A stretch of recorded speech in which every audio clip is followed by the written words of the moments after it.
4 weeks in your super fund. That is all you have left to buy a property in your SMSF and secure a limited recourse borrowing arrangement.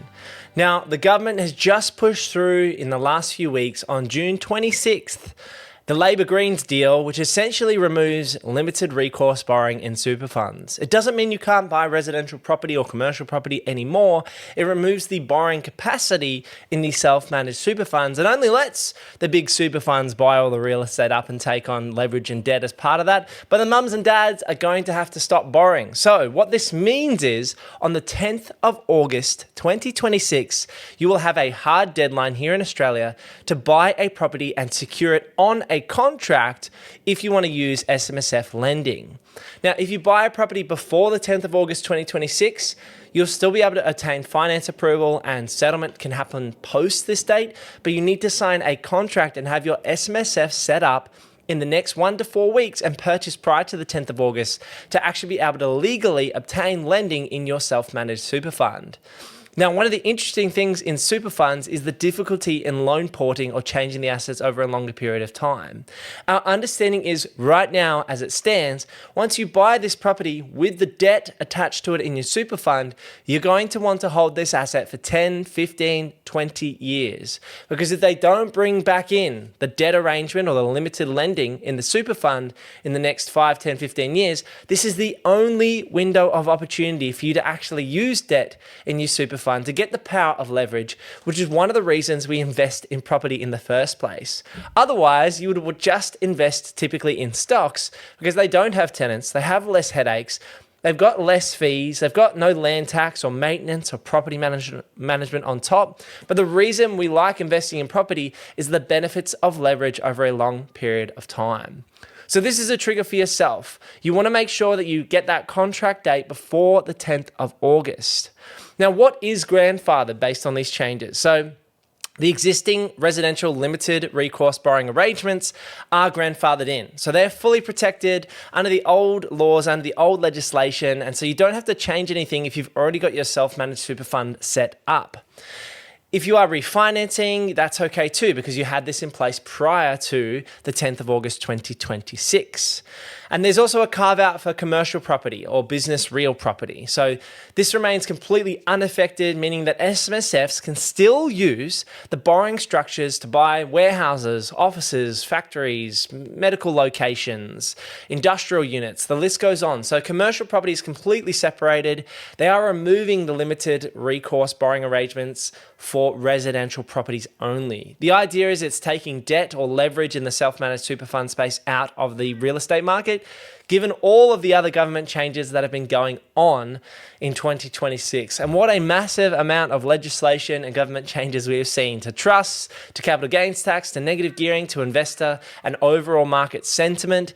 The main thing here is if you do want to buy in a self-managed super fund, you need to take action right now. You need to work with your accountant, your mortgage broker, and if you're working with someone like myself, your buyer's agent or consultant, in helping you source the right deal in this limited time frame.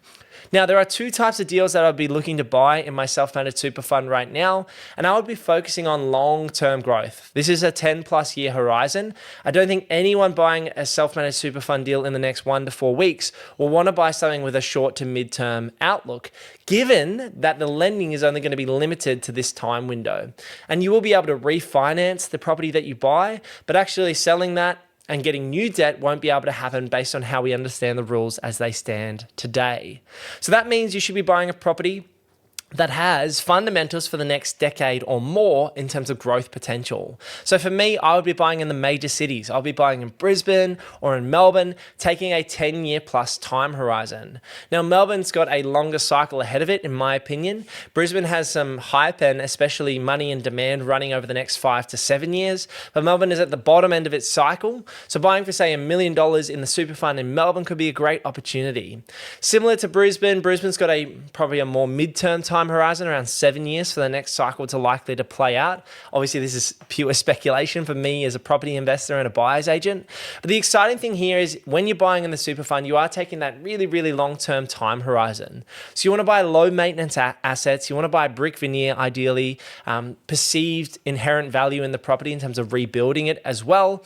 And for some people, buying a dual income property in the super fund is going to be better suited. Those assets are between 1 to 1.5, or you can spend well north of $1.5 million. But we would typically target in the buyer's agency a 1 to 1.5 dual income property. So if you buy a property for, say, $1.2 million, you're probably going to get rent of around $1,100 or $1,200 per week. Now, the exciting thing there is the property largely will pay for itself at 80% debt in the super fund. So you're not going to be reliant on making contributions to really hold and retain that asset over the next decade or more. The other option is for people who make large contributions into their super fund and want to buy a negatively geared asset in a owner-occupied location. So you want to buy where families will want to buy in the next 5, 7, 10 years.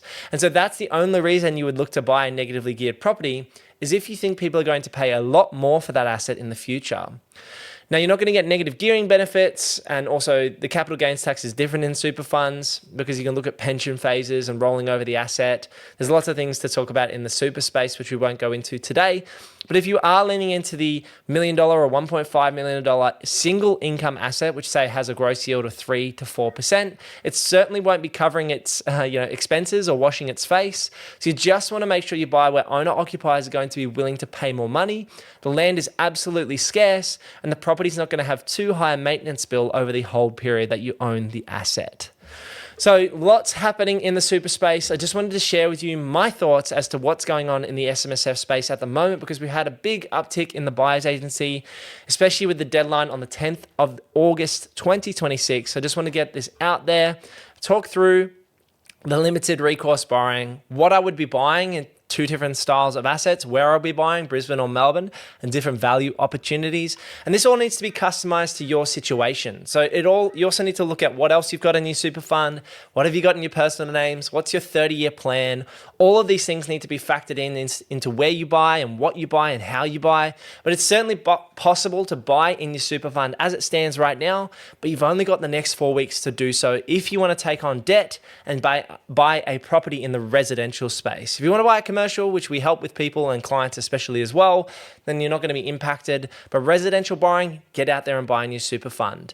What do you think of these super changes? I'd love to hear from you in the comments below. Are you going to make a purchase in the next 4 weeks to lock in the limited borrowing? And if you want to see more videos from myself, click the video right here for more things real estate, renovating, and financial freedom. And head over to purposeproperty.com.au if you want help buying in Queensland or Victoria at this point in time in 2026.